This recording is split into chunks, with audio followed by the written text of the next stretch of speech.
አክብሮታዊ ሰላምታችን ይድረሳችሁ የተወደዳችሁ ቤተሰቦቻችን። ለ22 ዓመታት ሴት መስሎ በሴቶች ገዳም ውስጥ ስለኖረው ሰውና በካንሰር ምርምር ዙሪያ ስለተፈጠረው አዲስ ነገር ዘገባዎችን ይዘናል። አብራችሁን ቆዩ። ፍራንክ ታቫሬስ የዶሚኒካን ሪፐብሊክ ሲሆን እናትና አባቱን በትራፊክ አደጋ ምክንያት ገና በህፃንነቱ ነበር ያጣው።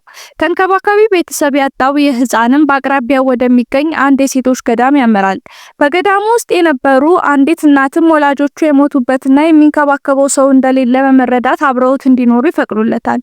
ረጅም ጸጉሩ፣ አፍንጫውና የፊቱ ቅርጽ የሴት መልክ የሰጠው ይህ ሰውም በገዳሙ ውስጥ ያስጠለሉት ህፃን ጾታው ወንድ መሆኑን እንደማያውቁ ተናግሯል። ሲስተር ማርጋሬት በሚል ስም የሚጠራው ይህ ሰው ከትንሽ ጊዜ በኋላ ህፃኑን ያስጠለሉት እናትም ህይወታቸው ማለፉን ተከትሎ ይህ ሰው ህይወቱን ከሌሎች የመነኑ ሴቶች ጋር እንዲኖር ያደርጋል። ከሴት መንማኞች ጋር በገዳም ውስጥ ህይወቱን የቀጠለ ይህ ሰውም እያደገ ሲመጣ ወንድ መሆኑን እንዳያውቁበት ሰፋፊ ልብሶችን መልበስ፣ የወር አበባ ህመሙ እንደበረታበትና ሌሎችን የማስመሰል ድርጊቶችን ሲያደርግ እንደነበር ተገልጿል። በመጨረሻም በገዳም ውስጥ አብራው ከምትኖርና ሲስተር ሲልቪያ ተብላ ከምትጠራው መናኝ ጋር ፍቅር እንደያዘው ተናግሯል። ሲስተር ሲልቪያም እውነተኛ ማንነቱን ስታውቅ የፍቅር ጥያቄውን ተቀብላ ጥሩ ጊዜ እያሳለፉ እያለ እርግዝና ይፈጠራል። ከእርግዝና በኋላ የህይወቴ ምስቅልቅል ተጀመረ የሚለው ይህ ሰው እሷ ከገዳሙ እንውጣ፣ ስራ እንፈልግ፣ ልጃችንን እናሳድግ የሚል ጥያቄ ብታቀርብለትም ጥያቄውን ሳይቀበል እንደቀረ ተናግሯል። ከትንሽ ጊዜ በኋላ ከገዳም ወጥቶ ወንድነቱን ተቀብሎ ስራ መጀመሩን የሚናገረው ይህ ሰው ሲልቪያ ግን ከልጇ ጋር ወደ አሜሪካ መጓዟን ኦዲት ሴንትራል የዶሚኒካን ብዙሃን መገናኛዎች ዋቢ አድርጎ ዘግቧል። ሲልቪያን ካጣበት ጊዜ ጀምሮ በኋላ ብቻውን እየኖረ መሆኑን የሚናገረው ይህ ሰው አሁን ላይ የ73 ዓመት አዛውንት የሆነው ሲሆን ከሲልቪያ ጋር ጣፋጭና የማይረሳ የፍቅር ጊዜ አሳልፌያለሁ ብሏል።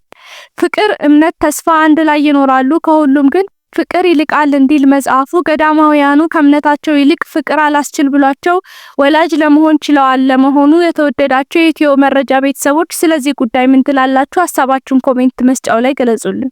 ወደ ቀጣዩ ዜናችን እናምራ። የካንሰር ምርምር በፍጥነት በማድረግ ላይ ያለና አዳዲስ ግኝቶችና መርቄ የሚባሉ ውጤቶች የተገኙበት ነው። በፍጥነት በማድረግ ላይ ባለው የካንሰር ምርምር አዳዲስ ግኝቶችና መርቄ የሚባሉ ውጤቶች እየተገኙ ነው። እስከ ባለፈው ጥር ወር ድረስ በካንሰር ምርምር ዙሪያ በሂደት ላይ ያሉና የተገኙ ውጤቶች እንዳሉ እንደሚከተለው ተዘርዝሯል። ኢሚዩኖቴራፒ በካንሰር ምርምር ዙሪያ ተስፋ ሰጪ የሆነ ርዕስ ነው። ይህ የካንሰር ሴሎችን ለማጥፋት የሰውነት መድህን የመጠቀም ዘዴ ነው። በዚህ ዙሪያ ካርቲ ሴል ቴራፒና የመድህን መጠቀም ማሳያዎችን ጨምሮ አዳዲስ ግኝቶች አሉ። ፕሪሲሽን መድኃኒት በጄኖሚክስና በሞሌኩላር ዘርፍ የተገኙ የምርምር ውጤቶች ለካንሰር ሕክምና የሚሆኑ ትክክለኛ መድኃኒቶችን ለማግኘት ጥቅም ላይ ውሏል። ይህ ዘዴ አንድ ታማሚ ያለበትን የቱመር አይነት በመለየት ትክክለኛ ሕክምና ለመስጠት የሚያስችል ነው።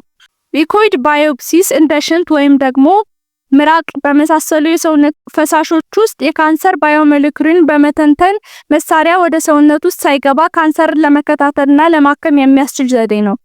እነዚህን ፈሳሾች በመመርመር የካንሰር ቱመሩ በምን አይነት ሁኔታ ላይ እንዳለ የሚያሳይ ወቅታዊ መረጃን ይሰጣናል። ታርጌትድ ቴራፒ የዘዴ የተወሰኑ ሞሌኪውሎችን ወይም መንገዶችን በማስተጓጎል የካንሰርን እድገት ለመግታት ያስችላል። ተመራማሪዎች አዳዲስ ኢላማዎችን በመለየትና እድገታቸውን ሊያጨናግፉ የሚችሉ መድኃኒቶችን በመስራት ላይ ናቸው። አርቲፊሻል ኢንተለጀንስ በካንሰር ምርምርና በሕክምና ስራ ላይ ጥቅም ላይ እየዋለ ይገኛል። ይህ ቴክኖሎጂ ግዙፍ መረጃዎችን ለመተንተን፣ ፓተርኖችን ለመለየትና ውጤቶችን ለመተንበይ ጥቅም ላይ እየዋለ ነው። ካንሰር ቫክሲንስ የመከላከያ ክትባቶችና ቴራፖቲክ ክትባቶችን ጨምሮ የካንሰር ክትባቶች ካንሰርን ለመከላከልና ለማከም ጥቅም ላይ እንዲውሉ ምርምር እየተደረገባቸው ነው። ጥቂት ክትባቶች ካንሰር አምጪ ቫይረሶችን ኢላማ ለማድረግ ሲውሉ፣ ሌሎች ደግሞ ካንሰርን ለመለየትና ለማጥቃት የሚያስችል የመድህን ስርዓት ለመፍጠር ይረዳሉ። ሊኩዊድ ራዲዬሽን ወይም ደግሞ ታርጌትድ ራዲዮኒውክላይድ ቴራፒ የካንሰር ሴሎችን በቀጥታ የማጥቃት ዘዴ ነው። ይህ በባህላዊ የራዲዬሽን ቴራፒ አማካኝነት በጤናማ ሴሎችና የሰውነት ክፍሎች ላይ የሚያደርሰውን የጎንዮሽ ጉዳት ይቀንሳል። እነዚህ በካንሰር ምርምር ከተገኙት አዳዲስ ውጤቶች ውስጥ ጥቂቶቹ ናቸው። የካንሰር ምርምር ዘርፍ እጅግ ሰፊና በየጊዜው እያደገ የሚሄድ ነው። አክብሮታዊ ሰላምታችን ይድረሳችሁ የተወደዳችሁ ቤተሰቦቻችን። ለ22 ዓመታት ሴት መስሎ በሴቶች ገዳም ውስጥ ስለኖረው ሰውና በካንሰር ምርምር ዙሪያ ስለተፈጠረው አዲስ ነገር ዘገባዎችን ይዘናል። አብራችሁን ቆዩ። ፍራንክ ታቫሬስ የዶሚኒካን ሪፐብሊክ ሲሆን እናትና አባቱን በትራፊክ አደጋ ምክንያት ገና በህፃንነቱ ነበር ያጣው። ተንከባካቢ ቤተሰብ ያጣው ይህ ህፃንም በአቅራቢያው ወደሚገኝ አንድ የሴቶች ገዳም ያመራል። በገዳሙ ውስጥ የነበሩ አንዲት እናትም ወላጆቹ የሞቱበትና የሚንከባከበው ሰው እንደሌለ በመረዳት አብረውት እንዲኖሩ ይፈቅዱለታል። ረጅም ጸጉሩ፣ አፍንጫውና የፊቱ ቅርጽ የሴት መልክ የሰጠው ይህ ሰውም በገዳሙ ውስጥ ያስጠለሉት ህፃን ጾታው ወንድ መሆኑን እንደማያውቁ ተናግሯል። ሲስተር ማርጋሬት በሚል ስም የሚጠራው ይህ ሰው ከትንሽ ጊዜ በኋላ ህፃኑን ያስጠለሉት እናትም ህይወታቸው ማለፉን ተከትሎ ይህ ሰው ህይወቱን ከሌሎች የመነኑ ሴቶች ጋር እንዲኖር ያደርጋል። ከሴት መናኞች ጋር በገዳም ውስጥ ህይወቱን የቀጠለ ይህ ሰውም እያደገ ሲመጣ ወንድ መሆኑን እንዳያውቁበት ሰፋፊ ልብሶችን መልበስ፣ የወር አበባ ህመሙ እንደበረታበትና ሌሎችን የማስመሰል ድርጊቶችን ሲያደርግ እንደነበር ተገልጿል። በመጨረሻም በገዳሙ ውስጥ አብራው ከምትኖርና ሲስተር ሲልቪያ ተብላ ከምትጠራው መናኝ ጋር ፍቅር እንደያዘው ተናግሯል። ሲስተር ሲልቪያም እውነተኛ ማንነቱን ስታውቅ የፍቅር ጥያቄውን ተቀብላ ጥሩ ጊዜ እያሳለፉ እያለ እርግዝና ይፈጠራል። ከእርግዝና በኋላ የህይወቴ ምስቅልቅል ተጀመረ የሚለው ይህ ሰው እሷ ከገዳሙ እንውጣ፣ ስራ እንፈልግ፣ ልጃችንን እናሳድግ የሚል ጥያቄ ብታቀርብለትም ጥያቄውን ሳይቀበል እንደቀረ ተናግሯል።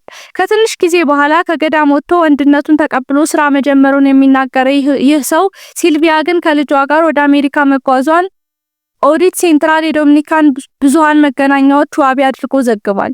ሲልቪያን ካጣበት ጊዜ ጀምሮ በኋላ ብቻውን እየኖረ መሆኑን የሚናገረው ይህ ሰው አሁን ላይ የ73 ዓመት አዛውንት የሆነው ሲሆን ከሲልቪያ ጋር ጣፋጭና የማይረሳ የፍቅር ጊዜ አሳልፌያለሁ ብሏል።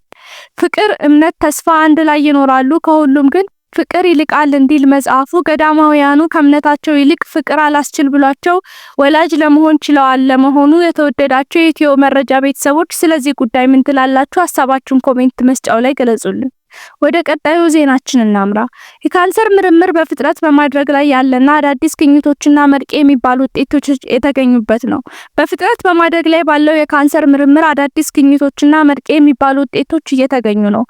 እስከ ባለፈው ጥር ወር ድረስ በካንሰር ምርምር ዙሪያ በሂደት ላይ ያሉና የተገኙ ውጤቶች እንዳሉ እንደሚከተለው ተዘርዝሯል። ኢሚዩኖቴራፒ በካንሰር ምርምር ዙሪያ ተስፋ ሰጪ የሆነ ርዕስ ነው። ይህ የካንሰር ሴሎችን ለማጥፋት የሰውነት መድህን የመጠቀም ዘዴ ነው። በዚህ ዙሪያ ካርቲ ሴል ቴራፒና የመድህን መጠቀም ማሳያዎችን ጨምሮ አዳዲስ ግኝቶች አሉ። ፕሪሲሽን መድኃኒት በጄኖሚክስና በሞሌኩላር ዘርፍ የተገኙ የምርምር ውጤቶች ለካንሰር ሕክምና የሚሆኑ ትክክለኛ መድኃኒቶችን ለማግኘት ጥቅም ላይ ውሏል። ይህ ዘዴ አንድ ታማሚ ያለበትን የቱመር አይነት በመለየት ትክክለኛ ሕክምና ለመስጠት የሚያስችል ነው። ሊኩዊድ ባዮፕሲስ እንደ ሽንት ወይም ደግሞ ምራቅ በመሳሰሉ የሰውነት ፈሳሾች ውስጥ የካንሰር ባዮሞሌኩልን በመተንተን መሳሪያ ወደ ሰውነት ውስጥ ሳይገባ ካንሰርን ለመከታተልና ለማከም የሚያስችል ዘዴ ነው። እነዚህን ፈሳሾች በመመርመር የካንሰር ቱመሩ በምን አይነት ሁኔታ ላይ እንዳለ የሚያሳይ ወቅታዊ መረጃን ይሰጣናል። ታርጌትድ ቴራፒ የዘዴ የተወሰኑ ሞሌኪውሎችን ወይም መንገዶችን በማስተጓጎል የካንሰርን እድገት ለመግታት ያስችላል። ተመራማሪዎች አዳዲስ ኢላማዎችን በመለየትና እድገታቸውን ሊያጨናግፉ የሚችሉ መድኃኒቶችን በመስራት ላይ ናቸው።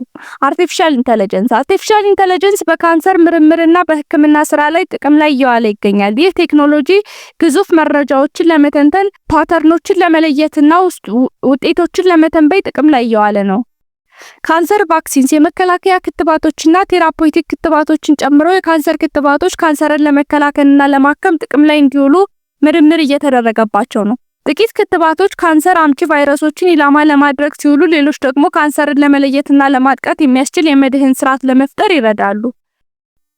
ሊኩዊድ ራዲዬሽን ወይም ደግሞ ታርጌትድ ራዲዮኒኩላይድ ቴራፒ የካንሰር ሴሎችን በቀጥታ የማጥቃት ዘዴ ነው። ይህ በባህላዊ የራዲዬሽን ቴራፒ አማካኝነት በጤናማ ሴሎችና የሰውነት ክፍሎች ላይ የሚያደርሰውን የጎንዮሽ ጉዳት ይቀንሳል። እነዚህ በካንሰር ምርምር ከተገኙት አዳዲስ ውጤቶች ውስጥ ጥቂቶቹ ናቸው። የካንሰር ምርምር ዘርፍ እጅግ ሰፊና በየጊዜው እያደገ የሚሄድ ነው።